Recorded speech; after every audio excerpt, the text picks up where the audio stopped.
sidoo dogoor ku dhacdo kale in wadaada ay ishaki Yurub joogay caruurtiisa ilmihiisa iskuulka geeyay iskuulka waxa laga faray ilmihii lagu yiri shaqo guri baa loo diray waxa la yiri ilma kasta oo iskuulka dhigta waa inuu soo sawiro ilaaha ay waalidiintii caabudaan ilma kasta oo caruur yar yar 5 jir 4 jir waa 6 jir mid walba waxa la yiri waalidka waxa guriga uu ka caabudo soo sawir caruurta kale waxay keeneen mid sacbu keenay laana waalidkii sacbu caabudaa mid sanam buu keenay laana waalidkii sanam buu caabudaa mid wax buu keenay linkan wadaadkii xariifka waxa u dhigan jiray wiil baa u dhigan jiray marka wiilkii wuxuu geeyay male ilan aabihi wuxuu caabudaa ilaah uusan arkaynin sooma wuxuu sawiru garan waayay marka hadda buu duqi u yiri wuxuu ku yiri aabo iskuulkii waxa la iiga soo diro laga rabaa ilaah aad caabudo sawirkiisa keen ilaah aad caabudo sawirkiisa keen ya waayaba oo masagaba ka jawaabi kara waalidkaaba ka jawaabi karin waxay kaliftay dhacdadaasi inuu reerkii ka soo raro oo ilmihii la soo cararo oo ay u badbaadaan ilmahaaga marka balaayo ayaga dhaba mulxidiin oo mufsidiin oo diin lahayn oo akhlaaq lahayn marka u gacan galiso tara iskuul ii bara maxaad ka filaysaa adiga masakala yaqaana adigoo hooyiye aaba iyo macalinkiisa iskuulka miyuu kala yaqaana ma kala yaqaan ilmuhu markuu yar yahay waxay u baahan tahay bi'ada aad geynayso ee wax ku baranaya haday iskuul tahay haday madrasa tahay dadka gacanta ku hayana inay yihiin dad lagu aamini karo goobtu wax ka baranaya waa inay tahay goob wax u kordhisa ee ilmaha akhlaaqdiisa iyo diintiisa iyo mustaqbalkiisa aan ku ciyaarin waxa kamida arimaha muhiimka ah ilmaha in la tawjiihiyo ilmaha in la hadlo ilmaha inuu waalidku wax u sheego ilmaha inuu waalidku saxo ilmaha in aan khaladka looga aamusin صح عنفقة أذيك يدلك يمر والبحلمة لكن إن إلمها لا لهلا ملاحظة وحلينا والد كوحو أركب إلمها أوتوسير هو يساس ما هو يساس سحمة هو يساس وقلدنته أبا كان سحمة وإن إلمها لا توسيو الله القرآن الكريم كوحنوش قصدي عجيب كهذا اللقمان في سورة اللقمان سورة الله مقعص بالله مقعدري ويل كي سمر كلها اللهي سي عجيبة وويل يرون عليه يا بني لا تشرك بالله ويل كيجيو إلهي هو الشريك يالين إن الشرك لظلم عظيم شرك هو الظلم وين ويل كيجيو إلهي أدوميز وحاجة حيزين ويل كيجيو إلهي وحول والله السعداء هو أركيا يا بني إنها إن تكن مثقال حبة من خردل فتكن في صخرة أو في السماوات أو في الأرض يعلم يأتي بها الله وحدرين سينيا ويل كيسا إن ربي أمر والبلا الصعود أوجي هيو كور هيو إسكا إلاليو كما دومان كرديد ربي ويل كيو وحكا تصوص سميسانا ربي ما ننت قيامة وكيني دونا ربي إسكا إلالي وحكالها الليا توحيدك مبدأ كحيق أو صلاة ديا يا بني أقيم الصلاة ويل كيو صلاة توس عبادة ربي كود دال ويل كيجي ودتك وناق فر حمان تكرب صبر يا أتكيس ويالو وكله الله يا أو كتر بينيا عباداتك ربي مركو قلت كذب إنه النقضه شخصي حنبارسن همي أمضت أمضن إيا مجتمعات الله النوشهي إصلاح هذا كده ده ويل كيجي ودتك وناق فر مجتمع أنفع حمان تكرب أمضاد أو أديك الشقاء وناقيدا كالشقاء خيرك أشك حمان تكقبو يا تربية دا سوسيني والله الله وحكراها الله يسيدو كالي مركو ضدك اللهم معاملون يدقا وناكسنينو كلا دقمو وحكو يري ولا تسعر خدك للناس ولا تمشي في الأرض مرحا إن الله لا يحب كل مختال فخور ويل كيجيو ضدك مركا الله يسود وذا تشوكتان طبعا كهودوين dhabankaaga ha ka sii jeedinin wiilkaygiiyo dhulka korkiisa markaad ku socoto xarraga kibir ha soconin ha isqaadqaadin tartiibso tawaadac yaa dadku markay kula joogaan ixtiraam markay kula hadlayaan wejiga sii dhabankaa siinin yani wuxuu ku tarbiyinaya akhlaaqda wanaagsan muaamalada wanaagsan ee dadka lagula dhaqmo markuu kala soo hadlay kadib rabbigii siduu ula dhaqmi lahaa iyo aadamaha siduu ula dhaqmi lahaa ugu xijiyay mas-uuliyadda iyo xilka ummaddu ugu daray iyo inuu qaado oo hammi iyo ruux risaalo leh noloshan dhexdeeda inuu noqdo kullu daaligu kala hadlo wuxuu ugu daray intaa noloshani laba dhinac iyo dhexdhexaad bay leedahay dhankaana ha u badanin dhankaana ha u badanin mar walba dhexdhexaad ahaw waqsid fii mashika waqdud min sawtika ina ankara alaswaati la sawtu alxamiir markaad socoto socodkaaga dhexdhexayso markaad hadlayso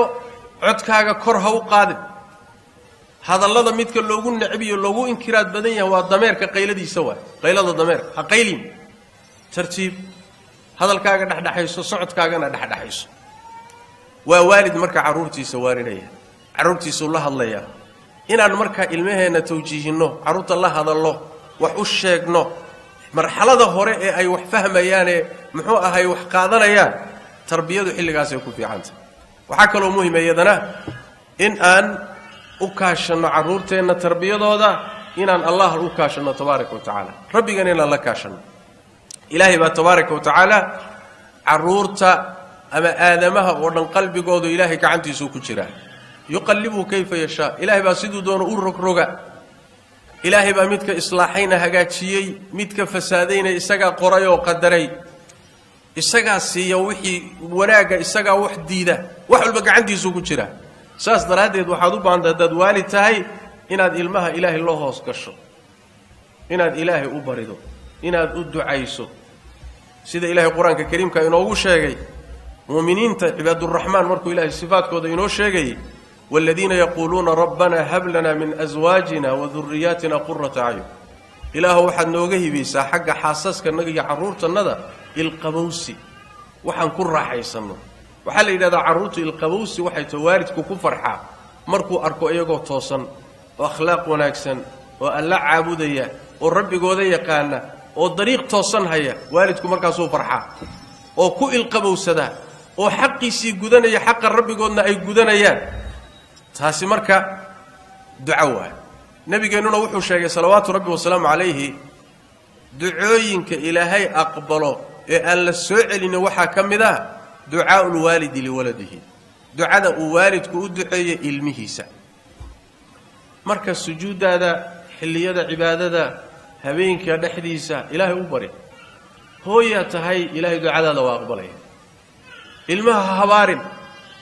nabigu sallallahu alayhi wasallam wuxuu yiri ilmihiina ha habaarina xoolihiina ha habaarina naftiina ha habaarina waxa dhici karaysa habaarka adiga ka soo fakanayay inuu la kulmo saacad wax walba la aqbalo oo habaarka ilmahaaga habaartay la aqbala dhici karaysa uu ku dhaco